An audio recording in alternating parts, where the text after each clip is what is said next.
अरे बिंदु, आज घर में बहुत काम है। आज तुझे स्कूल जाने की जरूरत नहीं है। लेकिन दादी, आज तो स्कूल में मेरा टेस्ट है।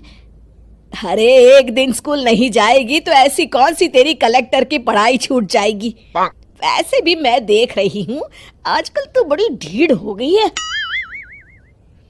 अपनी दादी की बातें सुनकर बिंदु नाराज हो जाती है। तभी उसकी माँ कहती है,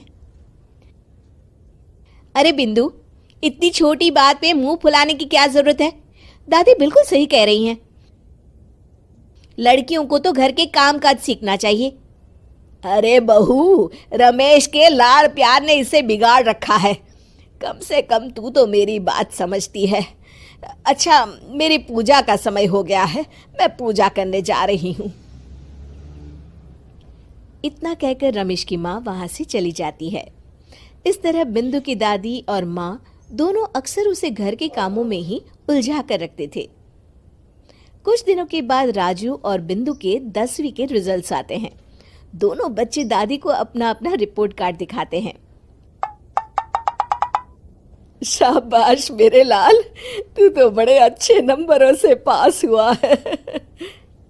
तभी बिंदु कहती है, दादी, मैं भी अच्छे नंबरों से पास हुई हूँ।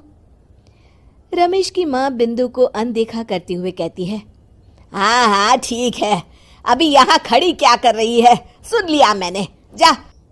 जाकर मेरे लिए चाय बना कर लिया। बिंदु उदास होकर चाय बनाने किचन में चली जाती है। तभी राजू कहता है, दादी, मैं क्रिकेट के कोचिंग सेंटर में एडमिशन लेना चाहता हूँ। अरे वाह राजू बेटा, ये तो तूने बड़ी अच्छी बात कही। तू कल ही अपना एडमिशन करा ले, जितनी भी फीस होगी मैं दे दूंगी। अरे एक दिन मेरा पोता विराट कोहली बनेगा। इस तरह अक्सर रमेश की माँ अपनी पोती बिंदु के साथ दुर्व्यवहार करती थी। कुछ दिनों के बाद रमेश की माँ और उसकी पत्नी दोनों सास बहू मिलकर राजू का एडमिशन अच्छे स्कूल में करवा देते हैं, लेकिन बिंदु का एडमिशन नहीं करवाते। इस बात से नाराज होकर बिंदु अपनी दादी से कहती है, लेकिन दादी, मुझे भी आगे की पढ़ाई करनी है।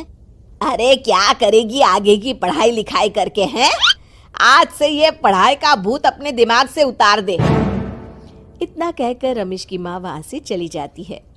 उस दिन के बाद से बिंदु की पढ़ाई हमेशा के लिए छूट जाती है और उसकी दादी उससे घर के सारे काम करवाना शुरू कर देती है। इस तरह उसका सारा दिन घर के कामों में ही बीत जाता था। कुछ दिन बीत जाते हैं और एक दिन रमेश छुट्टियों पर घर आता है। बिंदु को घर के काम करते हुए देख उससे कहता है, अरे बिंदु बेटा, तुम स्कूल नहीं गई? पिताजी, दादी ने मेरा एडमिशन कराने से मना कर दिया है। वे कहती हैं घर पे रहकर घर के काम करना सीख। अपनी माँ का ये बर्ताव देख रमेश को बहुत गुस्सा आता है और वो अपनी माँ से कहता है, माँ, ये तुमने क्या किया? आगे की पढ़ाई के लिए स्कूल में बिंदु का एडमिशन क्यों नहीं करवाया? अरे बेटा, लड़की जात है, ज्यादा पढ़ लिख कर क्या करेगी? वैसे भी शादी के बाद तो इसे घर के ही काम करने हैं ना। तुम किस जमाने में जी रही हो माँ? अगर कल्पना चावला के घर वाले भी तुम्हारी सोच के होते तो क्या वो पूरी दुनिया में हिंदुस्तान का नाम रोशन कर पाती? इसका स्कूल छुड़वाकर तुम इसका भविष्य बर्बाद कर रही हो, लेकिन मेरे रहते ऐसा नहीं होगा। बिंदु बेटा, कल ही तुम्हारा एक अच्छे स्कूल में एडमिशन करा दूंगा। तुम जितना चाहे उतना पढ़ो। मेरे होते हुए तुम्हें किसी बात की चिंता करने की जरूरत नहीं है। अपने पिता से हौसला पाकर बिंदु खुश हो जाती है और कहती है, जी पापा, मैं खूब मन लगाकर पढ़ाई करूंगी और बड़ी होकर डॉक्टर बनूंगी। ये हुई ना बात। शाबाश मेरी बेटी। शिक्षा, लड़का हो या लड़की, हमें दोनों को आगे बढ़ने का मौका देना चाहिए।